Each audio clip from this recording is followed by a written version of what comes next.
Viewers, এটি একটি গ্রিভেন্ডের air cooler. এই এয়ার কুলার চেয়ে কোনো লাইনই পাচ্ছে না। এই যে আপনারা দেখতে পাচ্ছেন এই কুলারের সুইচ টাচ প্যানেল।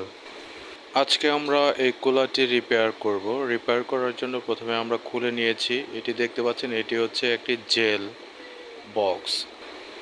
এটি ফ্রিজে রেখে ঠান্ডা করে নিতে হয়, আইস করে নিতে হয়, তারপর এটা এই কুলারের মধ্যে দিয়ে দেওয়া হয়। আর এই যে মাদারবোর্ডটি দেখতে পাচ্ছেন, এটি হচ্ছে এটির মেন মাদারবোর্ড। এই মাদারবোর্ডে একটি আইসি দেয়া আছে। আইসিটির নাম্বার হচ্ছে PN8026R, আর এটি হচ্ছে পাওয়ারের আইসি।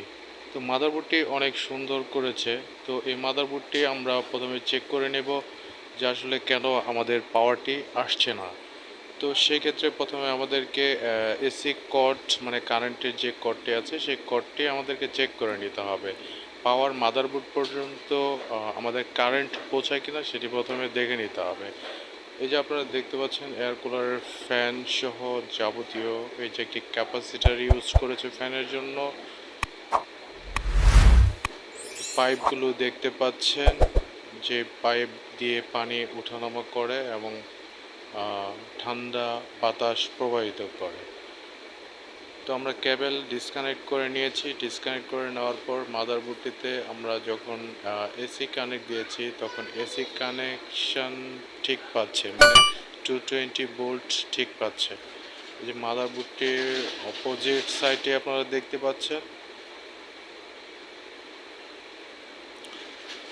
এই যে আইসিটির কথা বললাম, এই আইসিটি আমরা ভালো করে দেখতে পেলাম যে আইসিটি ফেটে গেছে, মানে নষ্ট হয়ে গেছে। এটি ফাটার কারণে, মানে এটি ফুটে গেছে আইসিটি। এই আইসিটি নষ্ট হওয়ার কারণে মূলত পাওয়ারটি ডেড হয়ে আছে। তো এই আইসিটি চেঞ্জ করে এবং পাশে থাকা যে একটা ফিউজ এবং ডায়োড দুটো শর্ট হয়ে গেছে।